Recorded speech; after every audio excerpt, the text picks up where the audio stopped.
야고보서 1장 12절부터 27절입니다.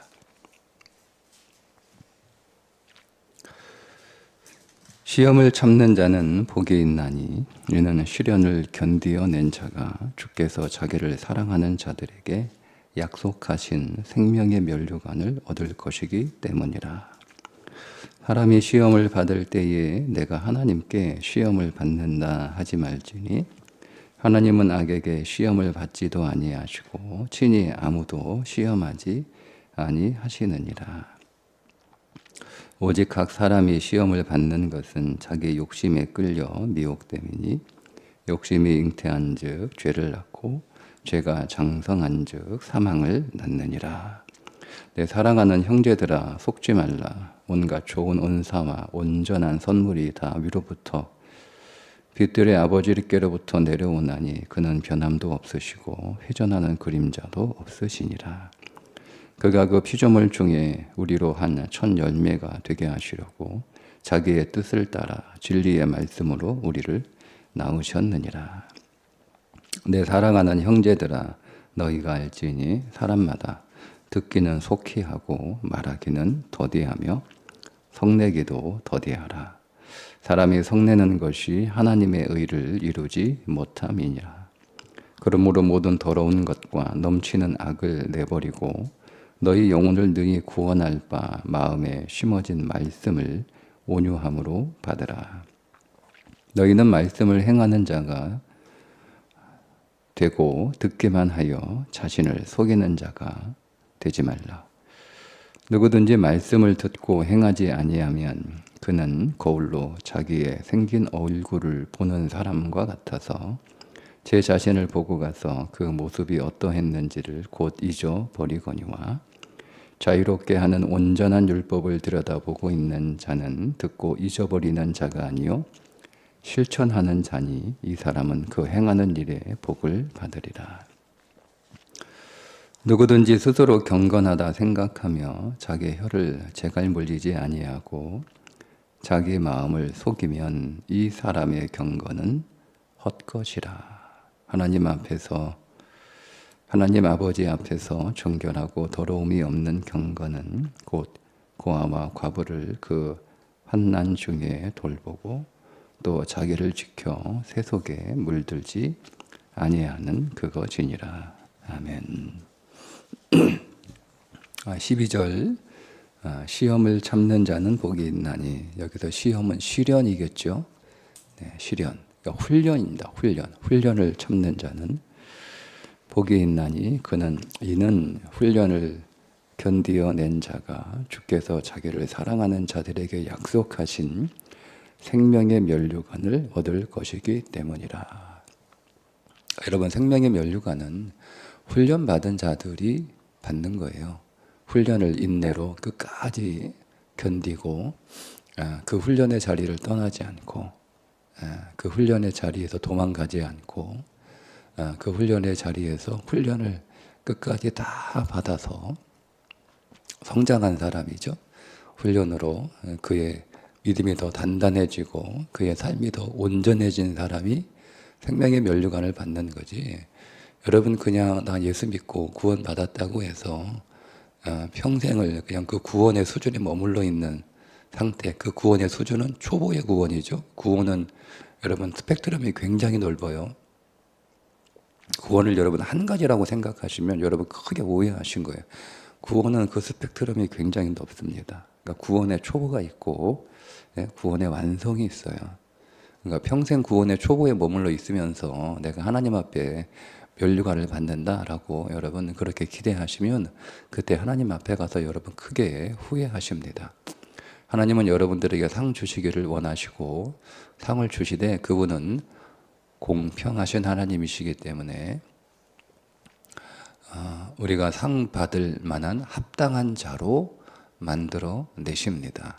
그게 우리들에게는 시련처럼 느껴지지만 그러나 사실은 그것은 훈련이죠. 네, 훈련이 즐겁고 재밌고 훈련이 아무것도 아닌 훈련은 없습니다. 나는 예수 믿는 게 너무 재밌고 너무 쉽고 너무 즐겁고 좋기만 하다. 그렇게 말하는 사람은 믿음이 좋은 사람이 아니라 거짓말하고 있거나 그게 사실이면 훈련받지 않고 있는 상태라고 보시면 됩니다. 신앙은 고단한 거예요. 힘든 거예요. 예, 자기 안에 있는 옛사람과 끊임없이 싸워야 되고, 그 사람을 부인하고 새 사람으로 온전하게 빚어지는 과정이 있기 때문에 신앙은 결코 우리의 육신을 즐겁게 하지 않습니다. 우리가 기뻐하는 것은 소망을 바라보고 기뻐하는 거지 그냥 즐겁다라고 하는 것은 아니다. 그러니까 우리가 시련을 당하게 될 때 우리가 가져야 될 첫 번째 태도가 어제 시련을 기뻐하는 것이다 라고 말씀을 드렸잖아요. 그 기뻐함은 우리가 이 시련을 통과하여 이 시련을 잘 견디고 시련을 잘 받아서 온전하게 된 나를 바라보는 그 소망 안에서 즐거워하는 거지.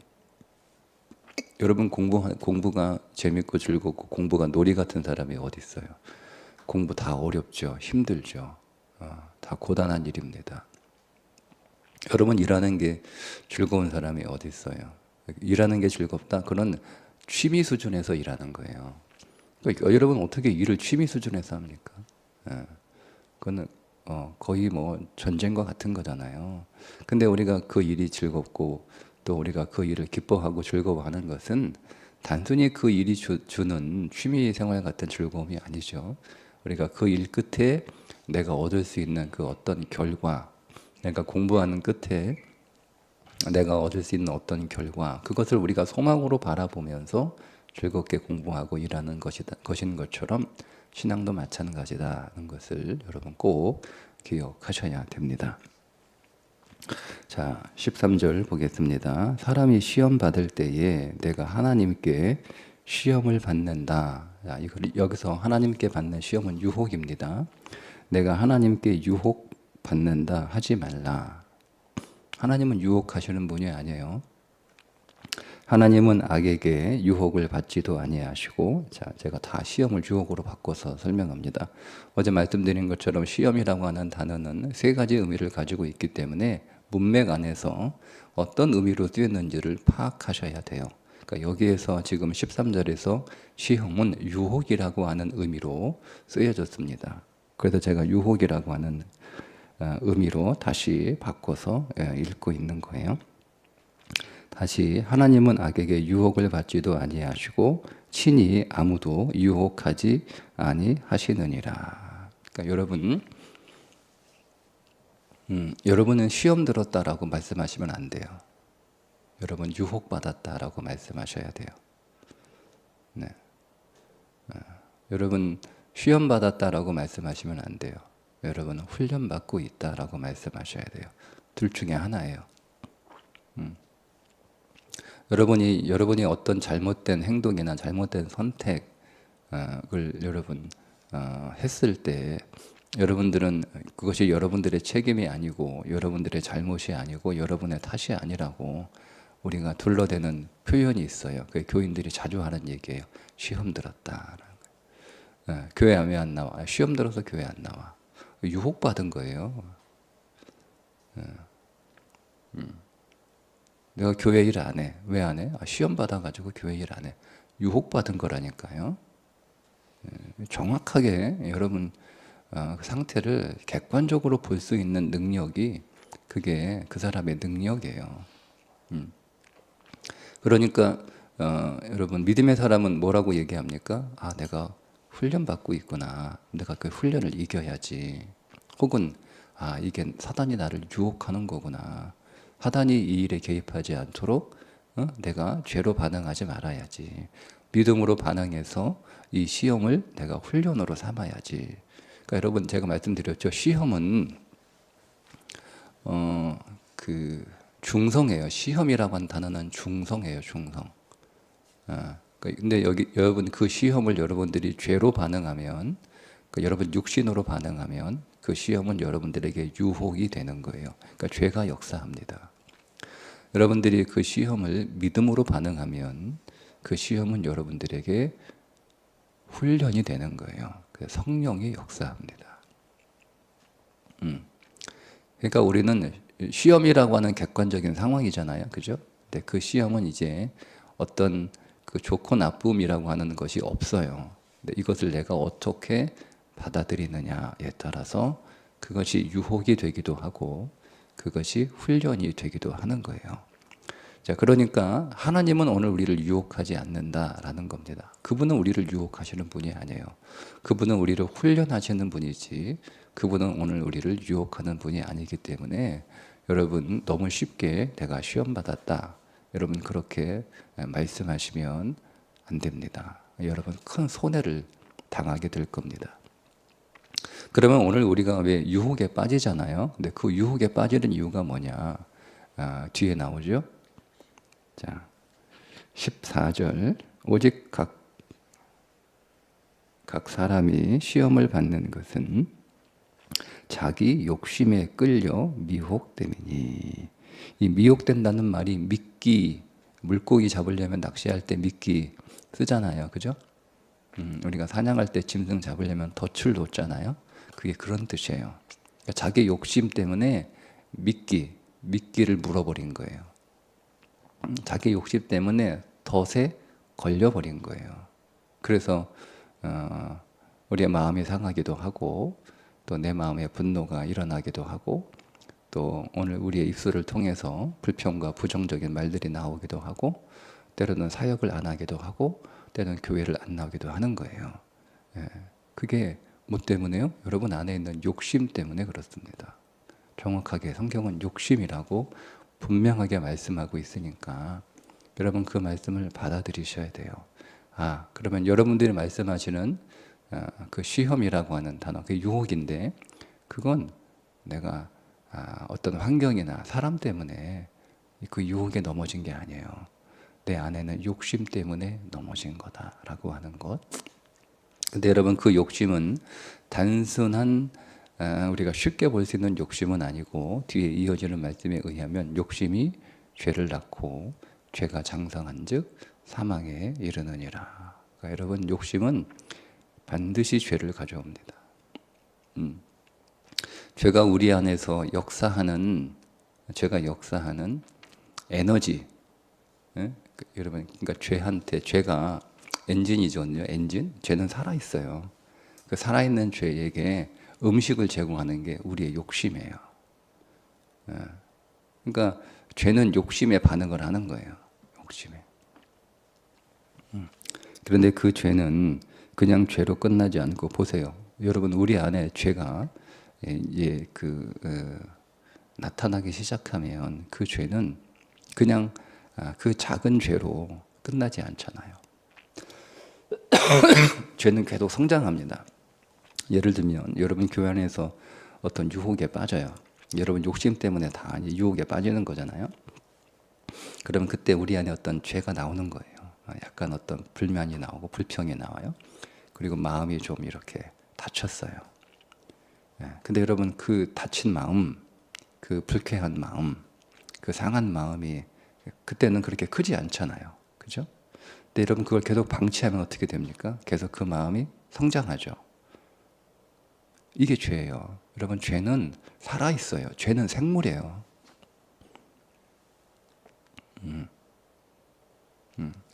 죄는 생물이에요. 죄는 생물.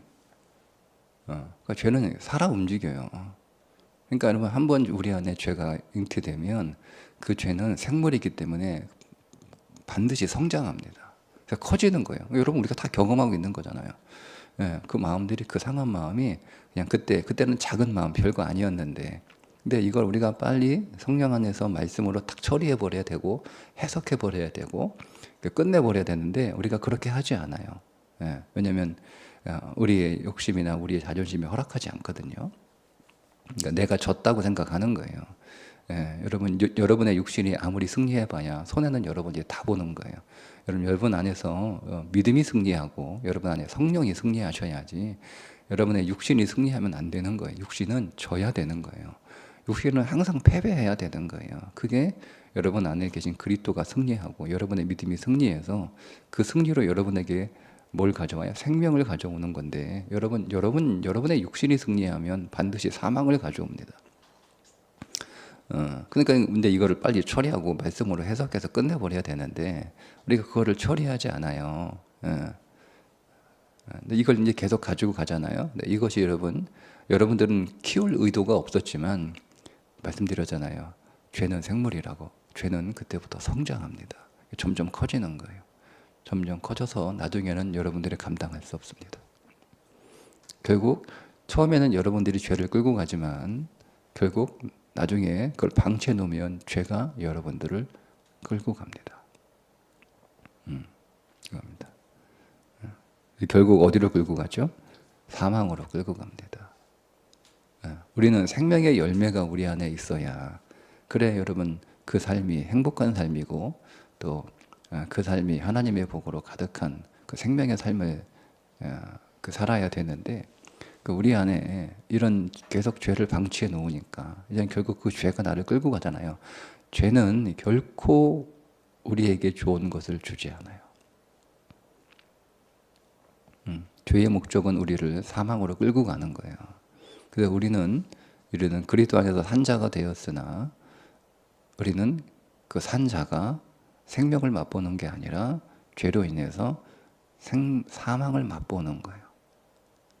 사망을 맛보는 죽지는 않아요. 우리가 독을 먹었어요. 죽지는 않아요. 근데 여러분 독을 먹으면 독 때문에 그 독이 퍼지면서 막 여러 가지 증상들이 나타날 거 아니에요. 독이 퍼지면서 피를 토하기도 하고 두통도 생기기도 하고 뭐 이런 증상들 죽지는 않아요. 우리는 죽지 않아요. 독을 먹어서 죽지는 않아요. 근데 여러분 독이 우리 몸에 퍼지면서 여러분들은 그 독이 가져오는 고통들을 겪게 되는 거예요. 그게 사망의 그림자, 사망의 증상들, 어둠의 그림자, 어둠의 증상들을 경험하게 되는 거죠. 자, 하나님은 어떤 분이냐? 하나님은 우리를 결코 유혹하지 않는 분이다. 하나님에 관한 오해를 좀 풀어라. 이렇게 말씀하시는 것이 이제 16절부터 형제들아 속지 마라. 속지 마라. 하나님은 17절 온갖 좋은 은사와 온전한 선물을 다 위로부터 빛들의 아버지께로부터 내려오나니 그는 변함도 없으시고 회전하는 그림자도 없으시니라. 그러니까 하나님은 신실하신 분이에요. 그분은 바뀌지 않아요. 변하지 않아요. 그분은 회전하는 그림자. 여러분 그림자는 해의 위치에 따라서 계속 바뀌고 이동하죠. 그죠? 그림자는 쭉 이동하잖아요. 해가 움직이면서 내 그림자도 움직이고 해가 움직이면서 내 그림자도 길어졌다 짧아졌다 하잖아요. 그게 회전하는 그림자. 그러니까 하나님은 어떤 상황이나 환경이 때문에 이랬다 저랬다 이렇게 사랑이 커졌다 사랑이 줄어들었다 은혜가 커졌다 은혜가 줄어들었다 은혜를 주셨다 안 주셨다 이런 분이 아니라는 거예요. 그분은 항상 우리들에게 좋은 것을 주시는 분이시다. 항상 우리에게 좋은 것 주시는 분이시다. 근데 결코 그분은 오늘 우리를 유혹하지 않는다. 그분은 오늘 우리에게 좋은 것을 주시는 분이기 때문에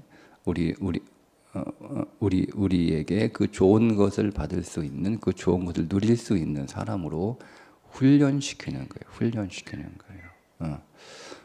여러분 자녀에게 우리 아이들이 어릴 때 우리 아이들에게 돈 10만 원, 100만 원 주실 수 있잖아요. 근데 여러분 그렇게 안 주시잖아요. 왜 안 주죠?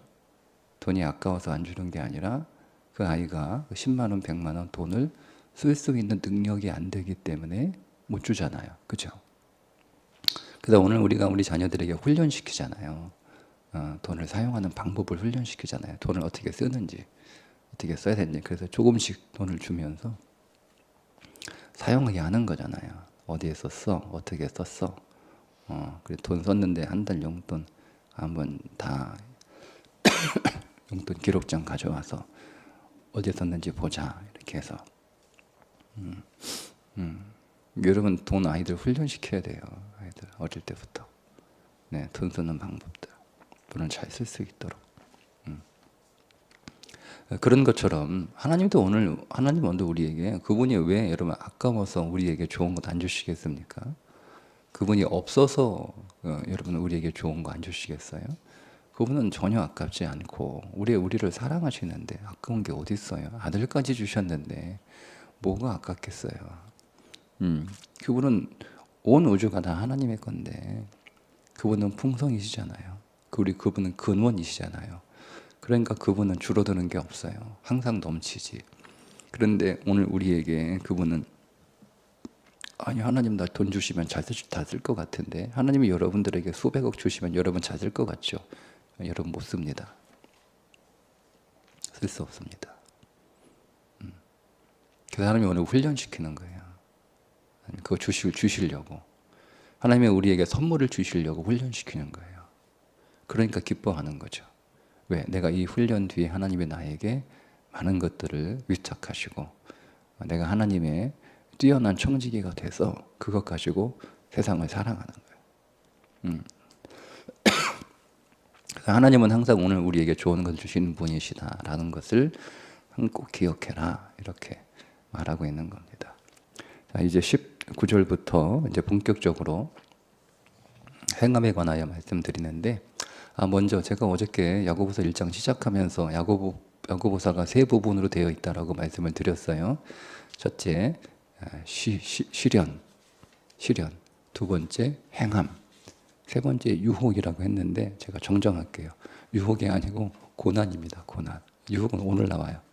제가 어제 잘못 착각을 해서 유혹이라고 말씀을 드렸는데 야고보서는 세 부분으로 되어 있다. 시련, 행함, 고난. 그러니까 우리가 시련을 당할 때, 또 우리가 고난을 당할 때 우리 안에 어떤 믿음의 행함이 나와야 되는가를 말하고 있는 것이 야고보서다. 노트에 기록하신 분들은 오늘 수정하시면 되겠습니다.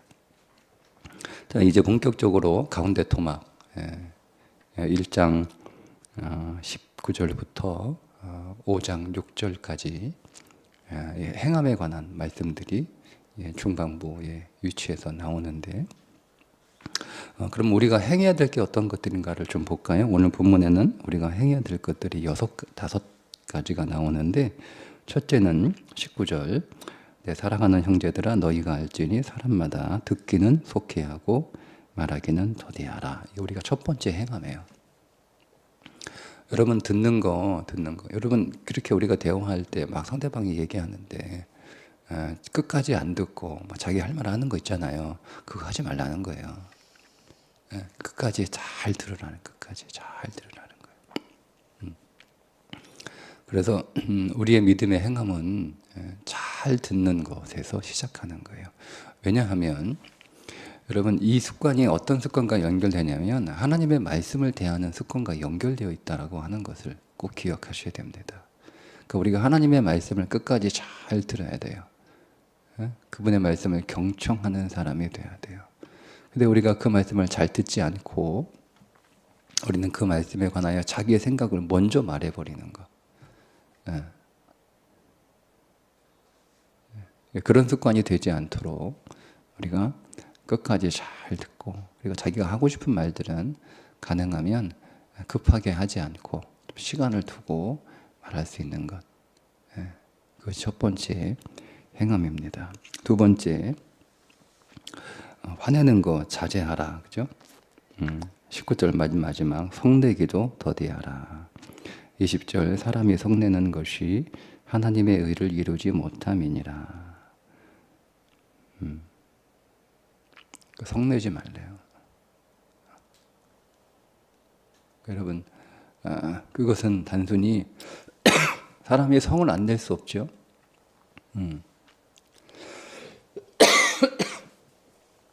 그래서 사랑은 성을 안 낼 수 없으니까 분노를 저녁이 되기 전까지 다 끝내라라고 말씀을 하고 있잖아요.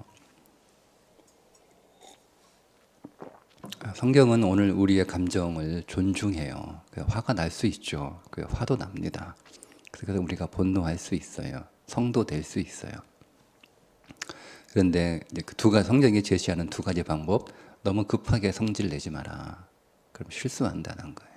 손해본다는 거예요. 두 번째, 그 분노를 내일까지 가지고 가지 마라. 오늘 끝내라라는 거예요. 그게 성경이 말씀하고 있는 우리의 감정에 대한 믿음의 행함입니다.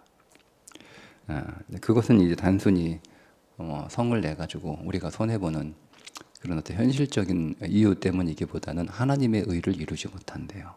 하나님의 의를. 그러니까 하나님의 뜻이 오늘 우리의 모든 삶 가운데 있는데 우리가 성을 내면 하나님의 뜻을 온전히 이룰 수 없죠. 이스라엘 백성들을 하나님이 광야길로 인도하신 하나님의 계획과 하나님의 뜻이 있으셨잖아요.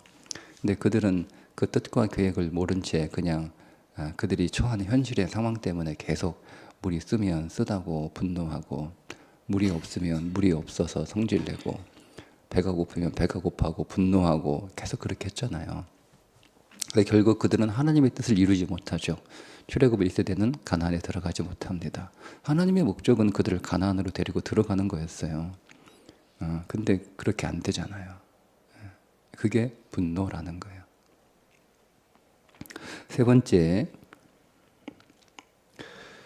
그러므로 21절, 그러므로 모든 더러운 것과 넘치는 악을 내버리고 너희 영혼을 능히 구원할 바 마음에 심어진 말씀을 온유함으로 받으라.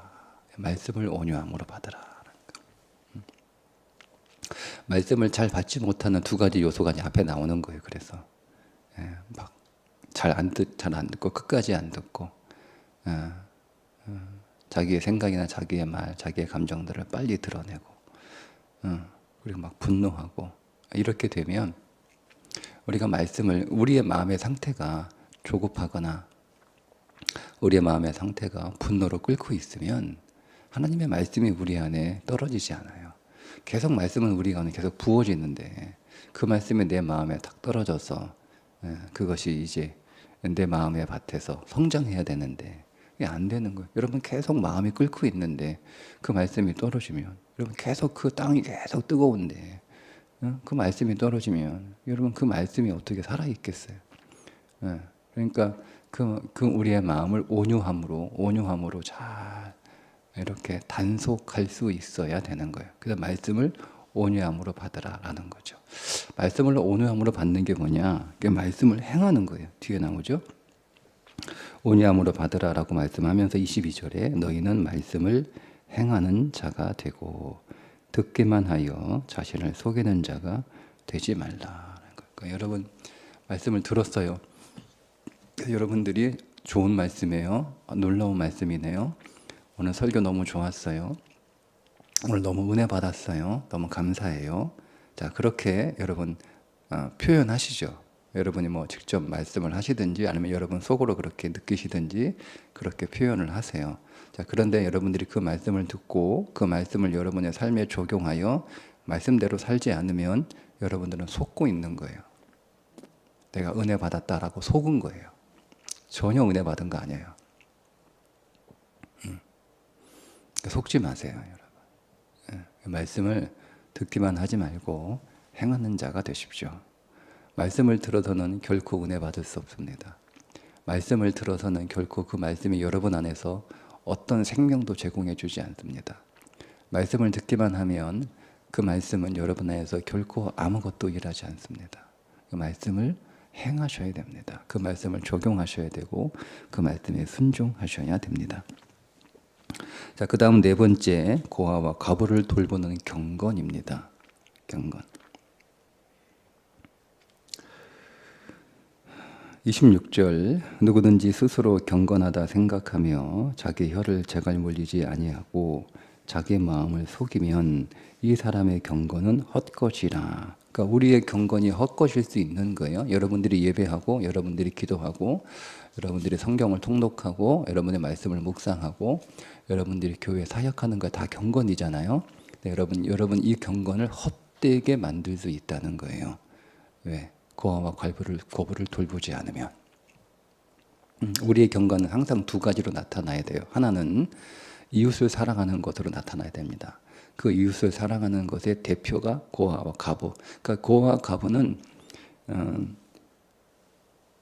이 초대교회 시대의 고아와 과부, 그러니까 초대교회 시대의 가난한 이웃들은 대부분 고아와 과부들이었어요. 그래서 교회에서도 여러분 그 사도행전에 보시면 과부들을 돌보는 일들이 생기잖아요, 그죠? 그게 너무 이제 사도들이 그 일에 전념하다 보니까 여러 가지 문제가 생겨서 그것을 전담할 수 있도록 집사들을 세우고 그 집사들이 그걸 맡기잖아요. 그리고 우리들은 기도와 말씀에 전무하겠다 이렇게 한 것처럼 초대교회에서 이웃사랑은 그 대상은 대부분 고아와 과부들이었어요. 그러니까 이것을 그냥 이 시대에 그대로 가져오면은 그럼 우리 주변에 고아와 과부 찾아가지고 여러분 사랑하자 그렇게 될 거니까 그 시대에 가장 연약하고 가장 가난한 사람들의 대표가 고아와 과부였다는 거죠. 그러니까 이 말씀은 우리 안에 연약하고 가난한 사람들을 잘 돌보는 것이 그것이 경건이다라고 하는 말씀이에요. 그런데 여러분 우리가 한 가지 좀 조심해야 될 게 있는데 성경에 잘 보시면 모든 교회에 있는 모든 과부들을 다 돌보지 않았습니다. 어떤 과부들을 돌봤죠? 교회 일에 충성된 과부들을 돌봤어요. 네. 모든 과부를 돌보지 않았어요. 그러니까 여러분 모든 가난한 자, 모든 연약한 자들을 다 돌봐야 된다라는 여러분 거기에 너무 크게 압박을 받으실 필요 없어요. 그게 분별하셔야 됩니다. 자칫하면 오늘 우리는 모든 가난한 사람들을 도와주는 그 모든 게 다 선인 것처럼 생각하기 쉬워요. 네. 여러분 잘 분별하시고 잘 여러분 하나님의 뜻을 묻고 기도하셔서 우리가 세상을 사랑해야 되죠. 그들이 가난한 자들을 돌봐야 되는 거예요. 그러나 우리가 그것을 하나님의 뜻을 따라 하나님의 손이 돼야지 우리가 그냥 무조건 다 이렇게 그러니까 무조건 가난한 사람들을 다 도와야 된다. 그걸 율법이라고 부르는 거예요. 그럼 정해진 법이잖아요. 네? 그죠? 네. 그러니까 여러분 그러니까 우리가 잘 선택할 수 있도록 분별하셔야 됩니다. 뭐 그건 논의 이야기지만 혹시 우리가 자주 오해하는 그 부분들이기 때문에 말씀을 드릴 필요가 있어서 좀 나눕니다. 두 번째 경건의 모습은 하나님 사랑하는 거예요. 경건은 반드시 두 가지 형태로 나타나는데 이웃을 사랑하는 것과 하나님을 사랑하는 것인데 오늘 성경에서는 그냥 한 예로 가난하고 연약한 자들을 돌보라.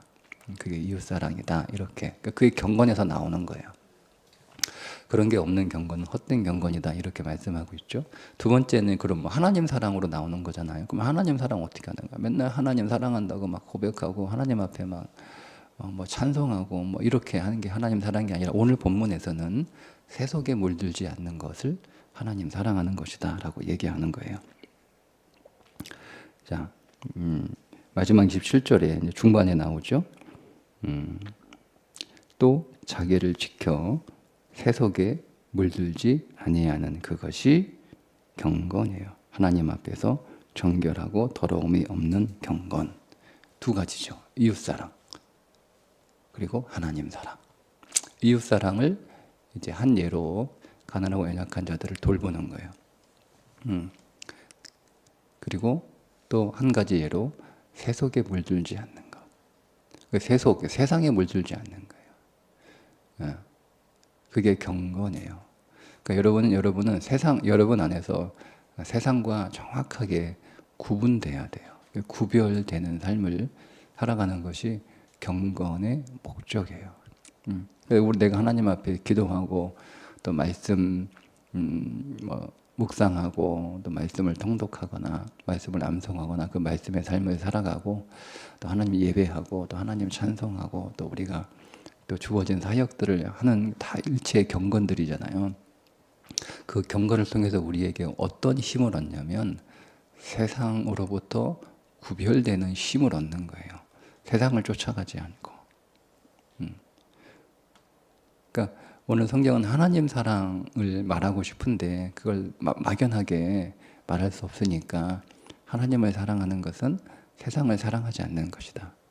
세상에 물들지 않는 것이다 라는 거죠. 그러니까 우리는 우리 안에 그동안은 세상에 계속 물들어 왔잖아요. 세상에서 살았으니까. 근데 오늘 우리의 삶의 지경이 바뀌었잖아요. 세상에서 그리스도 안으로 바뀌었잖아요. 근데 우리가 그리스도 안에 살면서 계속 우리는 세상에 물든 삶을 살아가게 되면 그거는 그 사람은 경건한 사람이라고 말할 수 없다는 거예요. 세상을 계속 원하고 세상 것으로 채우려고 그러고 세상으로 충만하려고 하고 그 세상으로 부자가 되려고 하는 것들은 그 사람의 그 모든 경건은 사실은 온전한 경건이라 할 수 없다라는 거예요. 우리는 그리스도로 충만해지고 그리스도로 채워지고 그리스도로 강해지고 그리스도로 부자가 되는 것, 예수 부자가 되는 것이 우리의 경건의 목적이지, 돈 부자 되는 것이, 세상 부자 되는 것이 경건의 목적이 아니다라는 거예요. 안 그러면 여러분 바리새인 되는 거예요. 바리새인들은 돈을 좋아하는지라. 그들은 믿음이 좋다, 하나님 잘 믿고 있다, 하나님의 복을 받았다라고 하는 증거로 돈이 많은 것을 내세웠던 사람들이에요. 그런데 성경은 그들은 돈 좋아하는 사람이지 하나님 좋아하는 사람이 아니다라고 얘기하잖아요. 그런 것처럼 우리는 하나님 앞에 더 경건에 매진할수록 그리스도로 더 충만해지고, 그리스도로 더 강해지고, 그리고 그리스도를 자랑하고, 그리스도를 기뻐하고, 그리스도를 참 보배로 발견하고, 그래서 그리스도를 더 많이 얻는 자가 되는 것이다 라고 말씀하고 있습니다. 오늘도 우리의 경건이 더 그리스도로 충만해지는 경건이 될 수 있기를 주님의 이름으로 축복합니다. 기도합니다. 하나님, 오늘도 우리의 삶 가운데 일어나는 모든 일들을 우리가 주님이 주시는 훈련으로 받을 수 있도록 믿음을 적용하게 하시고 믿음으로 반응하게 하여 주옵소서. 우리의 욕심으로 반응해서 우리가 하나님 유혹에 빠지지 않도록 우리를 더 단속해 주시고 우리를 더 붙잡아 주옵소서. 오늘도 더 앞으로 성장하며 더 성숙하는 하루가 되게 해 주옵소서. 예수님의 이름으로 기도합니다. 아멘.